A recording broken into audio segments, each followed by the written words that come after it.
니고데모라는 사람이 있습니다. 니고데모는 산헤드린의 회원입니다. 당시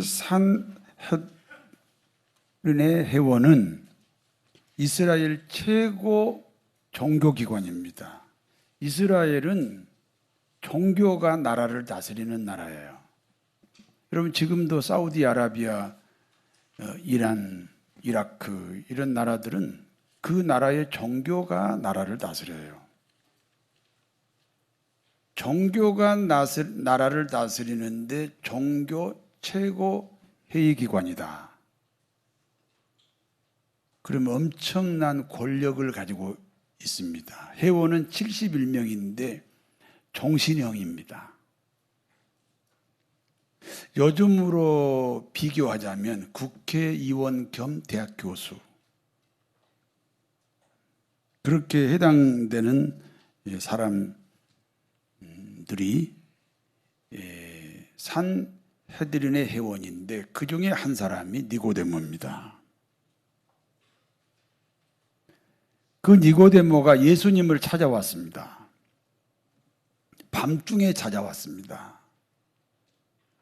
자신이 주님 만나는 것을 아무도 모르는 시간에 찾아왔습니다. 자신이 주님을 만나는 것에 대한 수치심도 있었고, 또 자신이 주님을 만났을 때 사람들의 비난 여론도 있습니다. 그래서 그런 여러 가지 이유로 예수님을 밤중에 니고데모가 찾아왔습니다. 그리고 이렇게 말합니다. 당신이 행하시는 여러 가지 표적을 내가 알고 있습니다. 장님을 눈뜨게 하고 벙어리 말하게 하고 기머거리 듣게 했습니다. 중풍병자 걷게 하고 안진병이를 뛰게 했습니다. 풍랑도 잔잔하게 하고 물 위로도 걸어가시고 보리떡 5개, 물고기 2마리로 5,000명을 먹이기도 했습니다. 죽은 사람도 살렸습니다. 당신이 일으킨 여러 가지 기적으로 볼 때 당신은 하나님이 보낸 선지자가 분명합니다.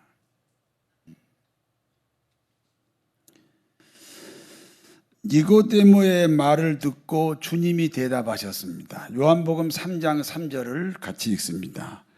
예수님께서 대답하여 이르시되 진실로 진실로 네게 이르노니 사람이 거듭나지 아니하면 하나님 나라를 볼 수 없느니라. 표적을 보고 나를 선지자로 인정하면 안 된다.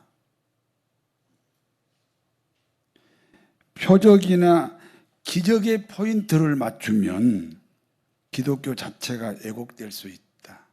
한때는 병 고치는 것 때문에 무슨 축복을 받는다는 것으로 교회 전도의 방법을 삼은 적이 있습니다.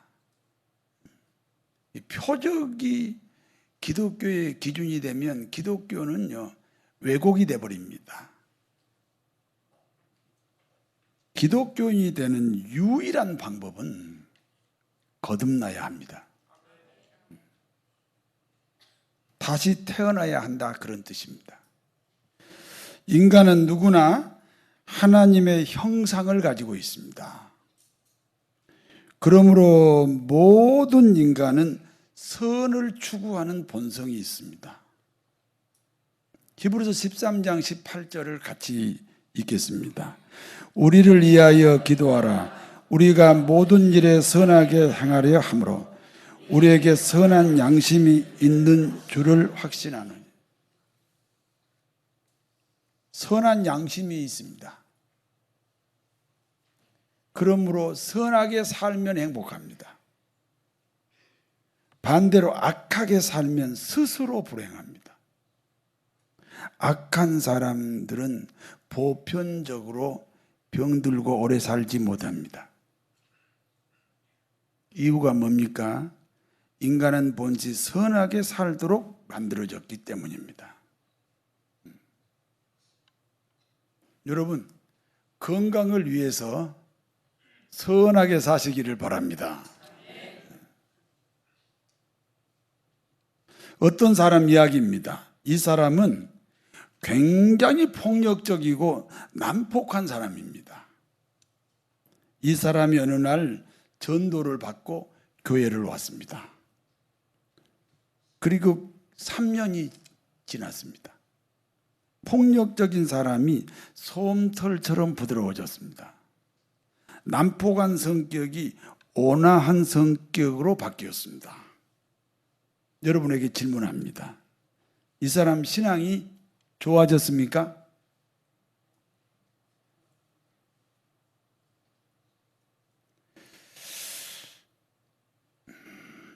대답을 안 하시는 이유를 모르겠습니다.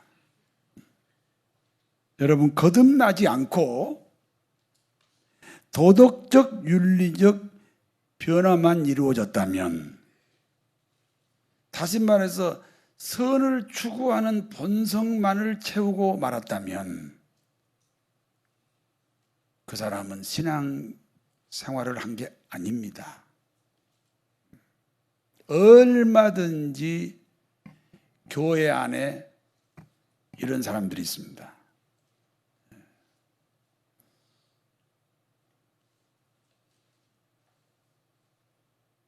도덕이나 윤리나 인격 수양의 장소로 교회를 오해하는 사람이 참 많습니다.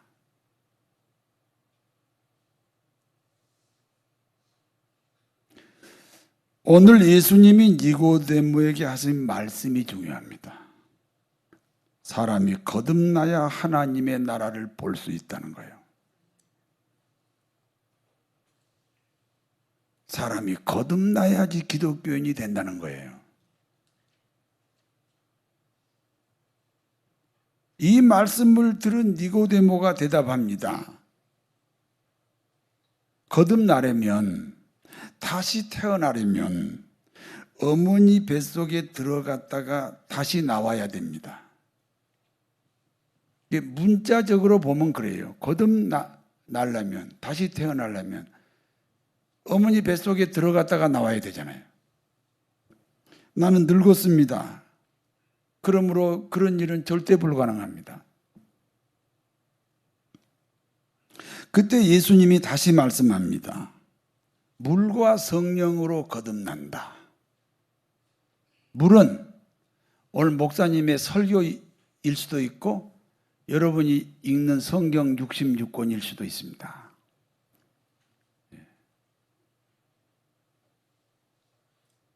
물과 성령으로. 성령은 그냥 성령입니다. 그러시면서 이렇게 말씀하십니다. 육으로 난 것은 육이다.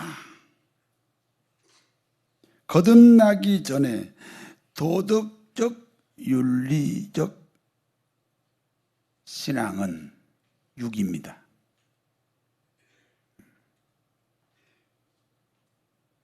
거듭난 고백 없이 교회에 와서 도덕적으로, 윤리적으로 발전한 것은 여전히 육입니다. 여전히 불신앙입니다. 그러니까 거듭난 후에 도덕적, 윤리적 발전은 신앙입니다. 이해가 되시면 아멘 해보세요. 주님은 거듭나는 일이 불가능하다는 니고데모를 책망하셨습니다. 너는 이스라엘의 선생이다. 너는 이스라엘 백성들에게 성경을 가르치는 사람이다. 여러분, 성경을 기록한 하나님의 목적이 뭡니까? 저를 한번 보시고,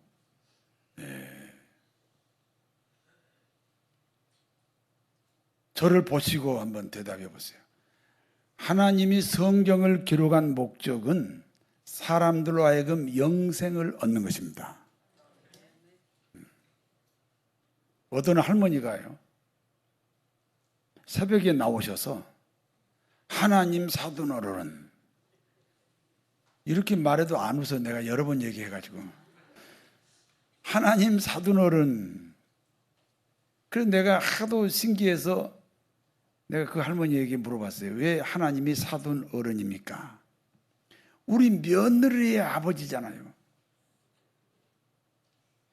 그런데 그 할머니가 영생 얻었으면 성경을 아는 거예요, 모르는 거예요? 아는 거예요. 성경을 기록한 목적이 사람들로 하여금 영생 얻는 거니까 하나님을 사돈 어른이라고 해도 영생 얻었으면 성경을 아는 거예요. 반대로 신구약을 달달달달 외워요.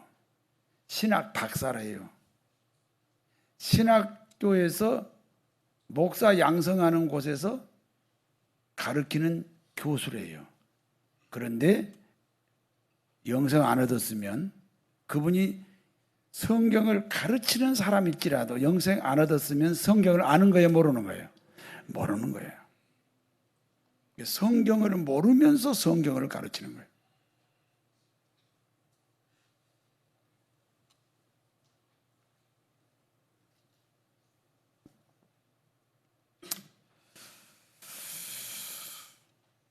성경을 가르치면서 너 자신이 아직 영생을 얻지 못했다. 오늘날 한국교회의 모습이기도 합니다. 니고데모 같은 교회 지도자, 니고데모 같은 신자들이 너무너무 많습니다.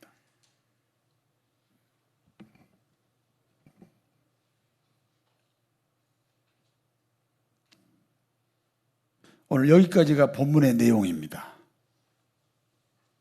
이 본문이 주는 교훈입니다.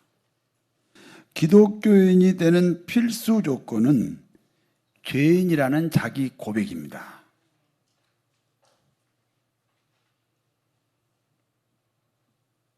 인간은 하나님의 대리자입니다. 여러분, 인간이 하나님의 대리자면 지금 인간이 지상에서 하나님처럼 사는 거잖아요. 그렇기 때문에 하나님처럼 살기 때문에 세상을 지금 하나님이 다스리는 게 아니고 인간이 다스려요. 그러니까 하나님이 아닌 피조물인 인간이 지금 하나님 역할을 하고 있는 거예요. 그러므로 하나님이 아니라는 고백이 필요합니다. 하나님이 아니라는 고백이 뭡니까? 에덴 동산에서 한 가지 할 수 없는 것이 있어요. 하나님은 자기가 만든 세상이니까 자기 마음대로 할 수 있겠지요. 근데 인간은 그 중에 하나를 할 수 없어요. 할 수 없는 것 때문에 하나님이 아니라는 고백입니다. 그 한 가지 할 수 없는 것이 선악과입니다. 그러므로 선악과는 절대로 먹어서는 안 됩니다. 그걸 안 먹으면 하나님이 아니라는 고백으로 하나님처럼 사는 거예요. 그걸 먹으면 자기도 하나님이라고 하는 선포이기 때문에 하나님으로부터 쫓겨날 수밖에 없어요. 인간은 사단의 유혹으로 그 선악과를 결국 먹었습니다.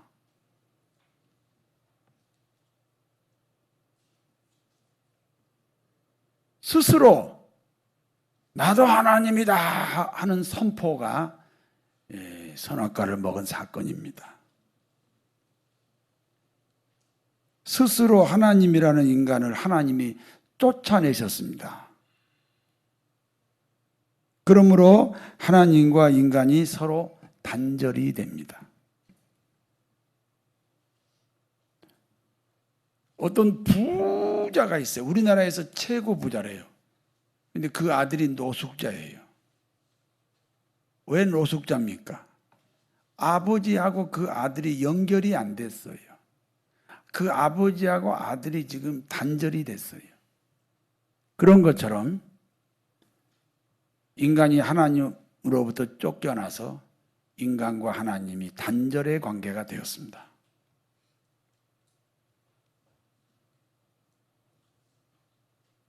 하나님 없는 인생입니다. 스스로가 주인된 인생입니다. 여러분, 하나님 없는 인생, 스스로가 주인으로 사는 그 인생을 죄인이라고 합니다.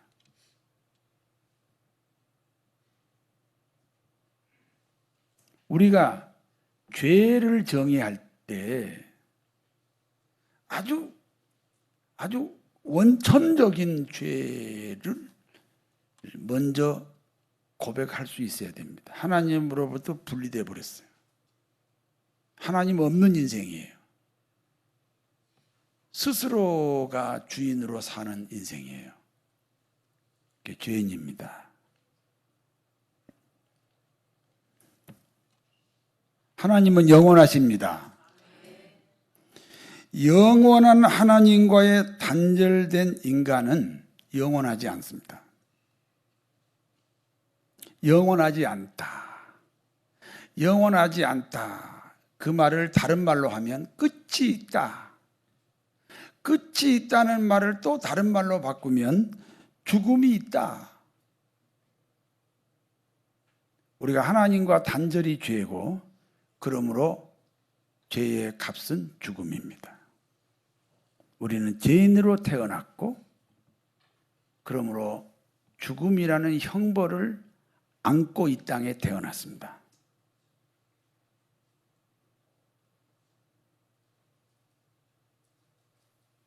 하나님과 단절된 것 때문에 자범죄가 생겨요. 여러분, 자범죄 알죠? 마음에 품은 죄, 행동으로 옮긴 죄가 자범죄예요. 누가 안 가르쳐줘도 다 사람이 성장하면서 미움, 시기, 질투, 욕심 가지고 있고, 그 내 안에 있는 죄를 제극에 어떤 환경이 자극을 주면 그게 행위의 죄가 되고, 뿌리는 하나님과의 관계예요. 단절된 관계라는 사실입니다. 그 단절된 죄 때문에 죽음이라는 형벌을 안고 태어났습니다. 죄는 없앨 수 없습니다. 그러나 죄값을 치르면 죄에서 우리가 자유할 수 있습니다.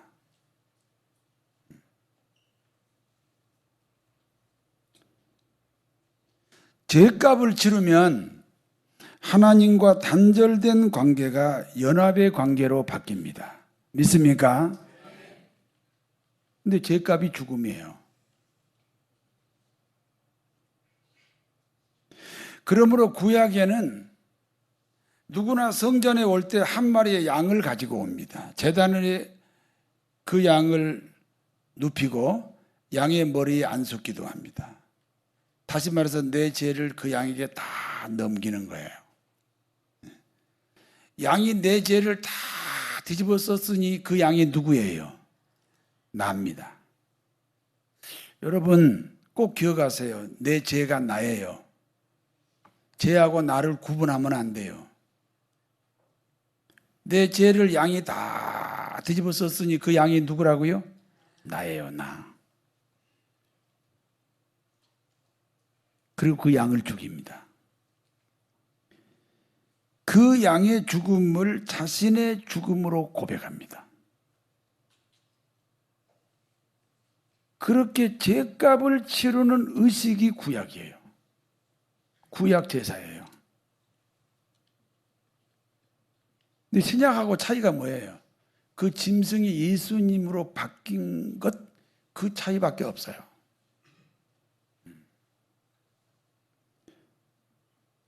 여러분, 양은 짐승이잖아요.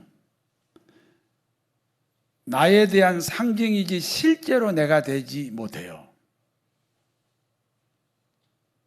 실제로 나를 대신하려면 나 같은 사람이라 해야 됩니다. 나 대신 죽은 그 양이 아니라 양의 역할을 하는 어떤 사람이 와야 됩니다. 천지를 창조하신 하나님, 예수 그리스도가 그 양의 역할로 이 땅에 오셨습니다. 십자가에 죽으셨습니다. 그러므로 예수님의 죽음과 함께 내가 죽었습니다. 여러분, 내가 지은 죄값은 누가 치러야 돼요? 내가 치러야 돼요. 예수님이 죽으신 것을 누구 죽음으로? 나의 죽음으로 고백해야 됩니다. 그러면 나는 지금 어디 있습니까? 예수님과 함께 죽었잖아요. 그렇게 고백하십니까? 그러면 나는 어디 있어요? 죽은 예수님과 같이 있잖아요.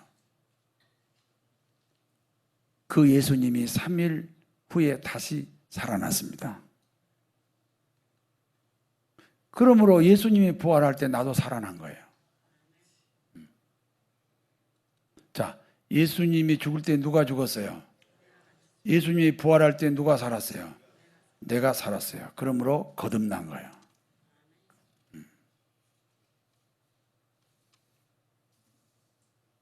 그와 같은 거듭남의 고백이 사실은 내 이성의 고백이 아니고 성령의 역사다. 여러분 따라서 하세요. 나는 예수님을 믿습니다. 그런데 이 고백이 성령의 역사라는 거예요. 성령의 감동에서 오는 고백이라는 거예요. 고린도전서 12장 3절을 같이 읽습니다. 그러므로 내가 너희에게 알리노니 하나님의 영으로 말하는 자는 누구든지 예수를 저주라 하지 아니하고 또 성령으로 아니하고는 누구든지 예수를 주시라 할 수 없느니라.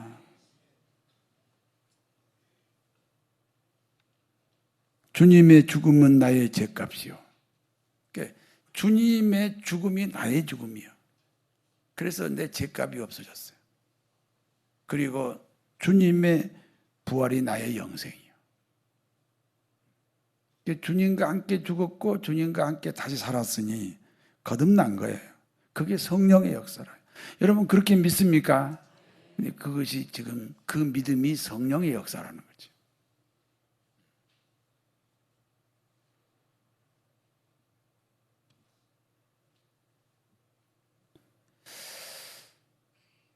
저는 유치원 시절에 제가 자랄 때 시골에 유치원 없었어요. 나이상으로 유치원 시절에 할머니 따라 교회 다녔어요.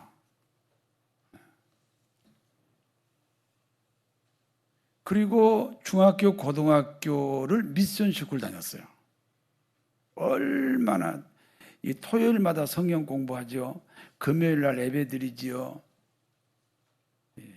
모든 과목이 올 100을 맞아도 성경 과목이 80점 이하가 되면 장학생이 될 수 없고 진급이 될 수 없어요.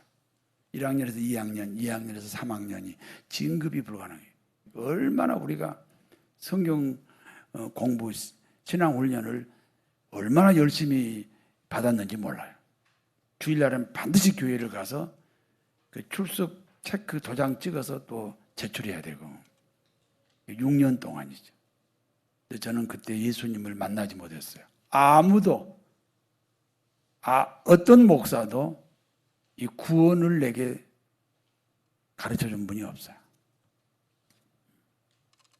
그러니까 고등학교 졸업하자마자 이제 교회 안 다녀요. 왜? 구원의 확신이 없으니까. 네. 많은 공백이 생겼죠. 군대를 갔어요. 너무 힘들어요. 그리고 어디로 도망갔겠어요? 교회로 갔어요. 3년 동안 열심히 교회 다녔어요. 그 3년 동안 그 목사님도 저한테 구원을 소개하지는 않았어요. 여전히 저는 그래서 구원의 확신이 없었어요. 어느 날 제 인생에 아주 어려움이 왔었어요. 어려움이 왔어요. 뭐냐고 물어보지 마세요. 그래서 기도원회를 갔어요. 근데 새벽에 어느 이름 없는 전도사님이 오늘 우리가 읽었던 이 요한복음 3장 1절에서 10절을 설교하는 거예요. 거듭나야지 하나님 나라 볼 수 있다. 거듭나야지 하나님 나라 볼 수 있다. 왜 거듭나야죠? 그때 내가 깨달은 거 있어요. 아, 죄인이니까. 이 죄인인 나는 죄값으로 죽어야 돼. 그리고 예수님 부활과 연합해서 다시 살아야 돼. 거듭나야 돼.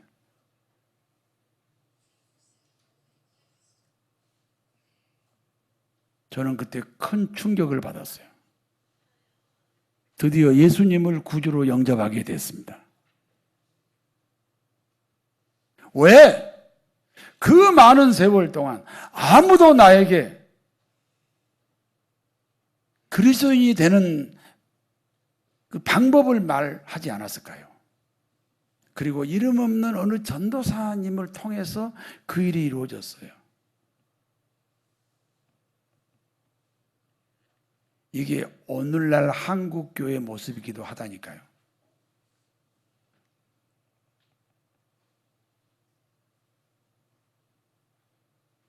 저는 그때부터 그 구원의 확신 때문에 지금까지 한 번도 변절하지 않고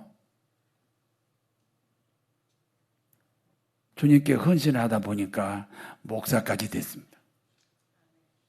아니, 구원의 확신 때문에 목사가 되는 거지 무슨 다른 그 동기가 있을 수 있나요?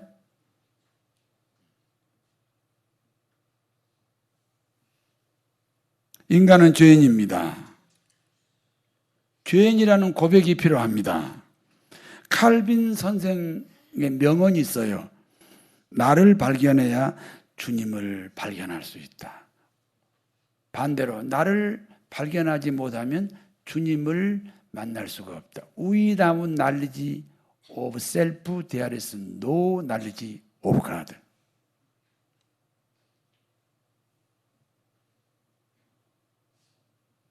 여러분이 스스로 자기 발견이 있는 귀한 시간 되시기 바랍니다. 죄값은 사망입니다. 죄인이라는 고백을 왜 안 합니까? 죄인이라고 고백하면 거기에 해당되는 형벌이 있으니까 사람들이 고백 안 하려고 그래요. 죄값은 사망입니다. 예수님이 내 죄값을 치르기 위해 십자가에 죽었습니다. 그리고 3일 만에 부활하셨습니다. 주님의 죽음과 함께 죽고 주님의 부활과 함께 다시 살았다. 거듭난 겁니다.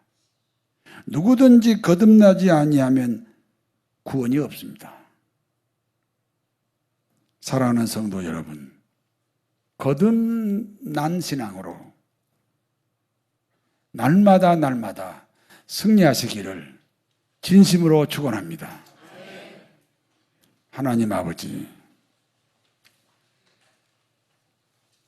왜 방황을 합니까? 왜 기독교인의 삶이 미로를 가는 겁니까? 시작은 있는데 왜 끝이 없습니까?